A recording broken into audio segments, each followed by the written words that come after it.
Uh-oh. I ain't had no volumes up on there. I like that though. Y'all know what it is. It's the Keep It Pete podcast where we take news, situations, everyday occurrences. Indeed, we show how one could have and could not have been keeping it Pete. Not trying to tell you what to think, trying to show you how to think. That's the reason why we bust down articles, what to do. And we talking about money. See, you got to understand the fear tactics going on out here. First is fentanyl in the weed now. You can't buy no weed on the street because it got fentanyl in it. So here they go with scare tactic number 2 on the bread side of the game. Don't hold your money stored in Venmo and other payment apps because it could be vulnerable during the financial crisis. Well, man, yeah, y'all done killed the CEO of everybody. Like, what happened? Like, y'all trying to force everybody to Fed now? Y'all know in case y'all haven't known, the Fed is opening up their own little money app where they want to monitor everybody's transactions, some real draconian. Uh, the model actually already exists over in China. Right now in China, they have it set up through somewhat sort of a Facebook sort of kind of thing. It's like a a real life social media where your social media is connected to your real life, like your paper. So they got cameras everywhere. For example, say you jaywalk, right? Before you get across the street on the jaywalk side of the game, they done already deducted the ticket for you jaywalking out of your account, and they done What? deducted your social score. And your social score What? on the app determines what you got access to. So if you got a bad social score, you don't get good jobs, you don't get good housing, you can't buy or go certain places with a messed up social app because over there they be on cashless society. Everything is touched. They got stores where you go in and you don't even gotta pull out your phone because the little 5G recognized the joint in your pocket, and everything you grab off the shelf is automatically deducted from your account once you leave from behind the register with the items. Like once you go through the store and leave behind this certain point, you're charged. You don't even gotta, nothing happens, you charged. You go, you get sent the email, the receipt, text the receipt, blah blah blah.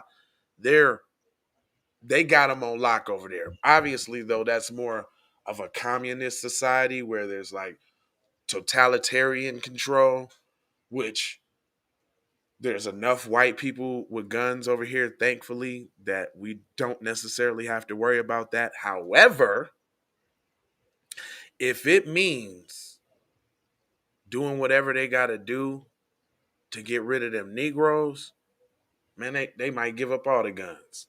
They be like, man, we just might have to just fight it out. It's enough of us. We might just have to go massacre them with sticks and torches and pitchforks. You know, they used to doing that kind of thing.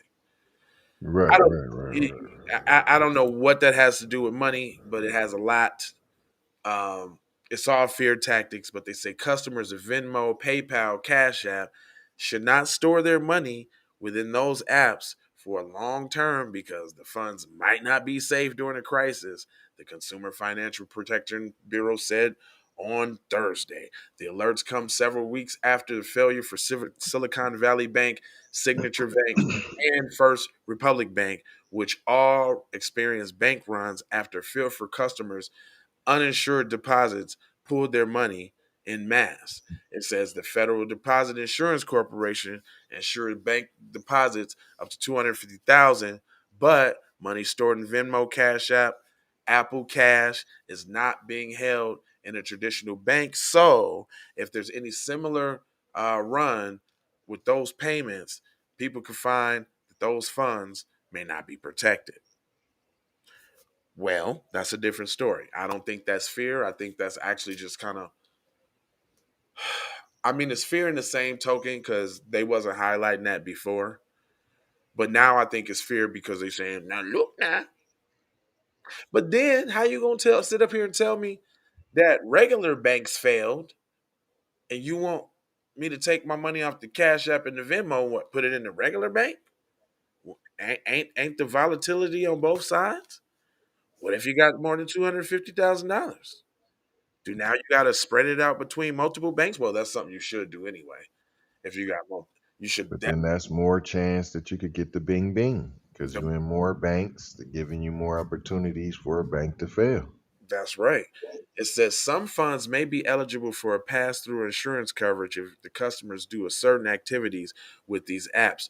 The CFPB said that generally, by default, the apps are not covered by deposit insurance. For example, if a customer opens a PayPal savings account and it would like to deposit insurance through PayPal's partner bank, Synchronicity Bank, but the general PayPal account is not covered by insurance, for Cash App, which can be insured through Green Dot Bank, it requires a user to verify their identity to go get deposit insurance.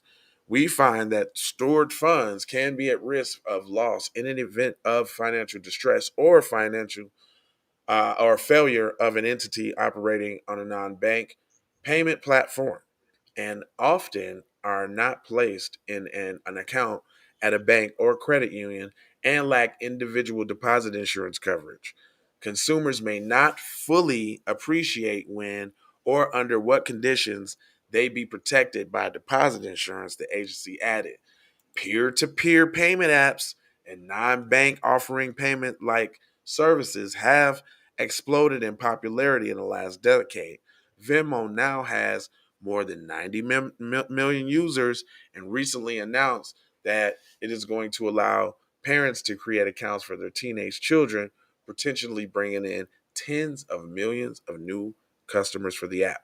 And that's what they don't like. They want you to be stuck on the traditional mode of pay and payment, the good old banking system where they got control of things. I think, with the invent of all this access, they're losing hold and they losing grip on society. Or let's not forget, white supremacy takes both sides. They definitely can be funding both because they ultimately both go towards the same goal, which is a cashless society. So you gotta consider that. That's Last, it right there. No, yeah. that is it. Deposit insurance? Hold on, we ain't gonna skip over that. I've never heard of having deposit insurance. Well, because it's automatically on one of your accounts, but with the invent of these new apps, and they're not necessarily being stored in banks and technically within their own infrastructure, the infrastructure itself isn't being covered by the standard AFDC mandates of the 250,000. So, I mean, they got a point. I would say it's not as much fluff as it seems. I mean, it is a heed to take or to be cautious of, but I'm hearing it's a scam, like a scheme, what, to get like you everybody to said put all though. their monies back into regular banks? Bam, like you said. No, to go yep, to go cashless, period. I mean, because it's either way. Either you own these apps, which is cashless, or you in the bank, which is finna be cashless. Cashless, Same cashless, thing. cashless. Says tens of millions of American consumers and small businesses rely on payment apps to better spend, manage, and save their money. It says these accounts are safe and transparent, with users receiving FDIC insurance on their accounts depending on the products that they use and associate with. Well, just be smart about your money, y'all. Um, the way I do it, I got money in a whole bunch of different accounts. I don't got money in just all one account. I got one account that got all the direct deposits. I got one account that pays the credit cards. I got one account that comes, from the spending. I got the, you got to have accounts, man. You just got to have accounts. Nowadays, everybody probably got at least like 6, 7 accounts. I know I do, definitely. But I ain't gonna hold you. I'm a mold you, fold you, and scold you about being. Hey, look, I got here go a couple of them right here. Look, this one, this two, this three, 4, 5, and 6. This is just six accounts right here in my hand. Sure, they I got. know when I'm buying property, they was like, well, you don't really want to have more than 3 bank accounts. You don't really want to have more than that now. Oh, You really, I got two bank accounts though, but I was looking at a third one actually, another credit union. So it's not better, not good to have more than three, huh? That's what they said. Now, I haven't done the full research. I'm simply telling you what the folks said. No, They'll tell you anything. right. Well, they got 17 of them. You understand what I'm trying to told you. Yeah. Well, they got 17 of them. All right. I ain't gonna hold you, but I'm gonna mold you for just scold you about being on code. And I got 4 words for you. It starts with the love. It has the double peace, the double meaning. It has the blessings, and then it also has the aloha. You know that I am out the door for sure. You already